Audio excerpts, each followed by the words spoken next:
want to feel or have the opportunity to really have a connection to this program. And let's be honest, they want to compete for championships. That's what a number of them did. They won or competed for national championships, and so that's what they want to see. It's a really proud group. Obviously there's a lot of them I haven't been around. There's a lot of them that I'm getting to know and I have been around, and their expectation is the same as mine, and that's to compete at an elite level. Josh, I know you said that you've talked to at least one future candidate already. Coach, do you have a list that you've compiled, a group has compiled of possible candidates that you may or may not have talked to? Yeah, I think you always have a list. It doesn't matter what sport it is. As an athletic director, if you don't have a list, you're behind. And so, yes. Josh, did the crowds at the Yum Center, was that a factor in the decision here? Everything's a factor when you make a decision of this magnitude. This is a big decision. And so while I said our student athletes are priority number one and our university, priority number two is our fans. And so absolutely, as you look at just the tenor of the program and what was transpiring, you take all of that. Once again, you take everything that you have, you take all the information that you have to make the best decision that you can. Josh, as you are looking at candidates, you mentioned some of the criteria in terms of having integrity. Do you look at other factors, like do they need head coaching experience or assistant coach? I mean, how do you kind of go about in terms of what you're looking for? Do you want an established head coach already? I think I have one qualification right now. They're a good basketball coach. And I know that's very broad, but that's the qualification right now. I don't want to scratch anybody off the list. I want to make sure that we do a thorough vetting of all of the candidates out there so that we can hire the best coach. Josh, when you talked to Chris about the state of the program, was it just wins and losses? Did he have reservations about his ability to bring this thing back, or was there more there than maybe we've heard talked about?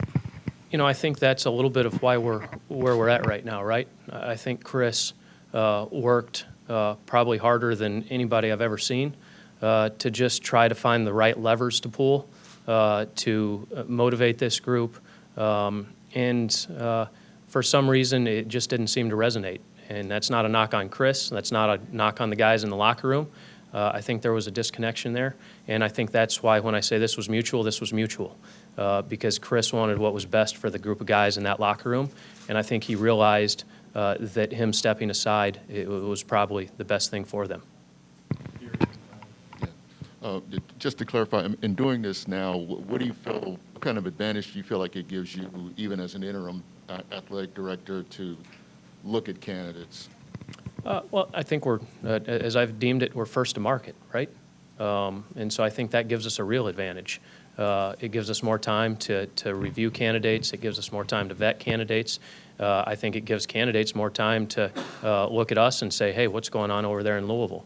Because I can assure you, while it's not every coach in the country, I would presume it's a large majority of folks in the country saying the Louisville job's open. Josh, the landscape of the NCAA seems to be changing or about to change at a pretty rapid pace. The future of that and what's to come, how much does that impact your view of who can lead this program, what it could look like in the next 5 years or so?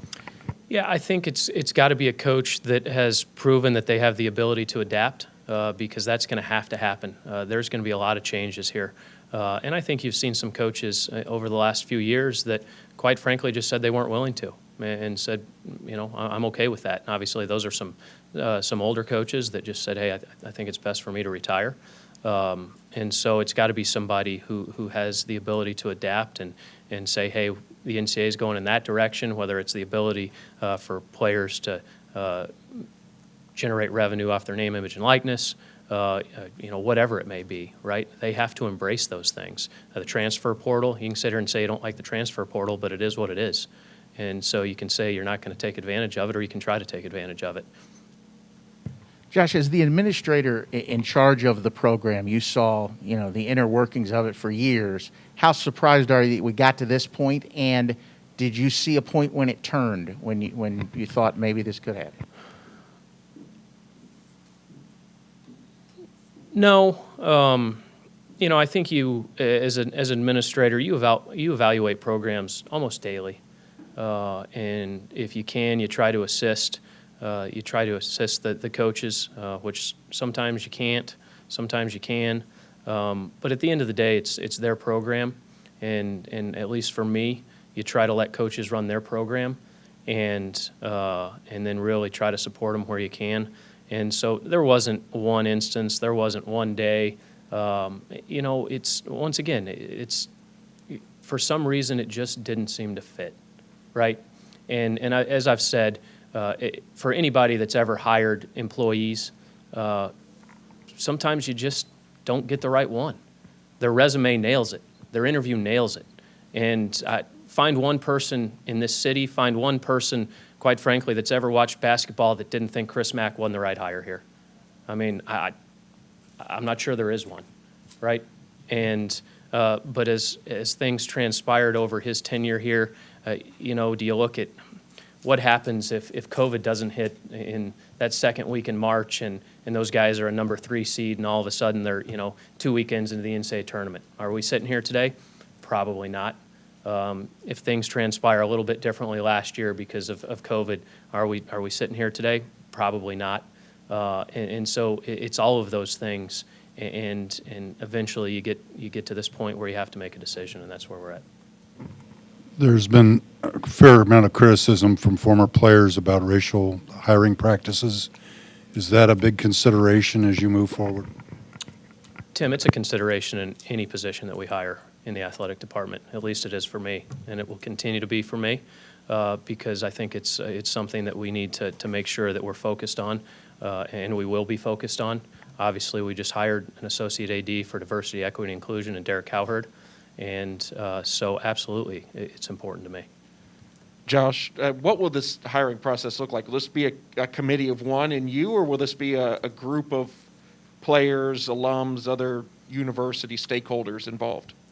Trying to kind of go through that right now. I can promise you it'll be a collaborative process and maybe not necessarily interviewing individual candidates, but I will seek as much information as I possibly can as to what we're trying to, what a number of people, whether they're former student athletes, whether they're members of the community, whether they're fans or donors, members of the campus community, what are you really trying to see in a head coach?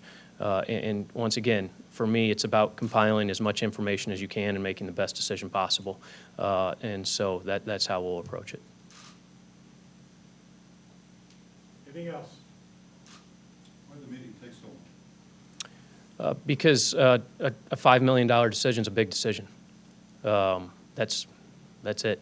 You know, I would expect anybody to discuss whether or not we're going to give any employee any time, just a shade under $5 million, that we have thorough discussion about it. Was there considerable debate, or you'd already arrived at the figure, correct? There was conversation. There was conversation as to why the decision was being made, and that's where you get into deem them opportunity costs, right? I think that's a big number as you go into potentially next season, and the attendance is down and things like that. Once again, you go back to the student athletes and their morale, all of those things. I sound a little bit like a broken record, right? But we're going to take as much information as we have, make the best decision that we can, and that's what happened in the room there. Great, thank you.